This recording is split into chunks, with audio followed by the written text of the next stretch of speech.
Okay, welcome back to the channel. I'm One Kenobi. Here we are clipping parts off the tree, leaving a bit of the sprue on the part so that we can come back, as I'm doing here, and clip off the rest in a more surgical fashion. Alright, and now we're going to scrape away some of the extra flash that's left over using a hobby knife. Now normally I would be working with a sanding stick and just scrape away everything, but actually there's a seam on top of this part that is supposed to be there, so I'm trying to be very careful and very delicate to not remove it. This does take some time and patience, but I think it's a worthwhile pursuit. I'll need to scrape away some of the seams here. These seams we don't want on the inside of these hinges, so I'm going to work those off.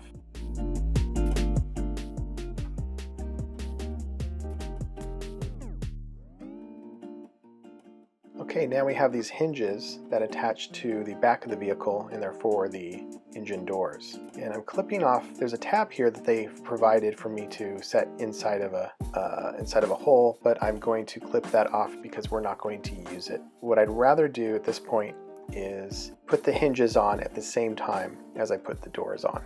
I was asked to put the hinges on way back in step 5, which would have been in the first video, but I'm going to wait here until about step 9 when we actually start to attach the doors.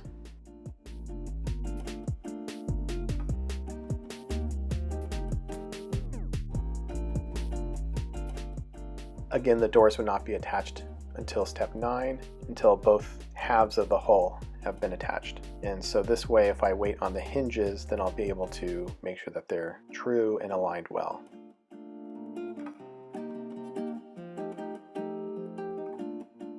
Here we are setting them in place with the doors already ready to go.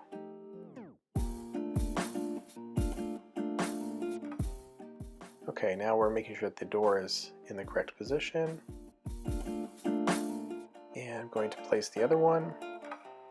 And there should be a bit of a seam between the two doors. And I just want to make sure that the seam is the same width, whether it's at the bottom of the door or the top of the door. It did take some work to get to this point. I did have to very carefully sand certain surfaces on the doors to get it just right. So do be patient with this. The model isn't perfect out of the box. Next, I spent some time thinning down the appearance of this piece. It should look like thin metal, and by sanding it down, it gives us that correct look. And here's the piece attached to the vehicle. And now continuing with the theme of thinning parts, I like to do the same with either fenders or flaps, making them look much more realistic by thinning them down. As you can see here, these pieces are far too thick, so I'll work rather aggressively right off the bat. Just scrape away with either a scalpel or a hobby knife. And as I start to move along, I'm going to start actually scraping around in the corners. You want to make sure that the corners and the sides are also thinned out, otherwise it doesn't look right. This is a process you do want to be careful with, and you always want to check your work. Make sure you're not scraping too much off, and consider the fact that once you start scraping bits away, it's going to become more fragile.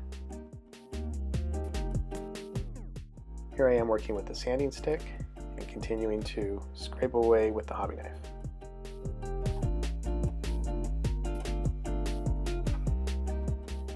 Now, anybody who's familiar with these vehicles knows that the front fenders are often warped or have been bumped into. And so I want to emulate that by taking the heat gun, warming the plastic up a bit, and then pressing into the plastic flap.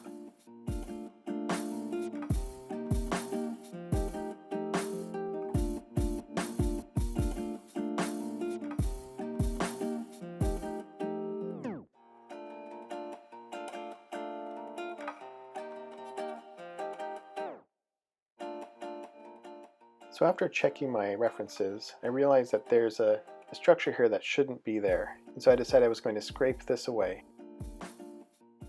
I think Takom decided to have it so that the piece that fits into that slot would have more stability. So here I am scraping it away with the scalpel. Again, being very careful, just taking my time, doing a little bit by little bit. Any excess I leave behind, I will work down with the sanding stick or continue to work with the scalpel.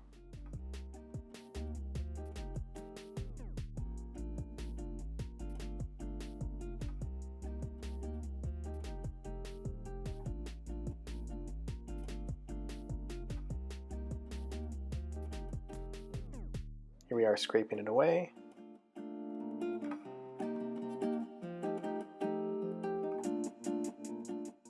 Now I'm going to take a coarse sanding stick and file it all the way down.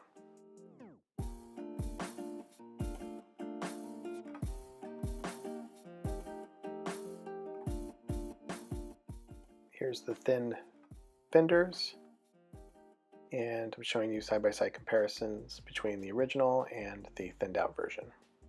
You can see quite a difference. And this is where I'm at so far with the M60A1 with ERA by Takom. So far a good kit, not perfect by any means, but not many kits are. I hope you've enjoyed this video so far. Please like and subscribe. Thank you for watching.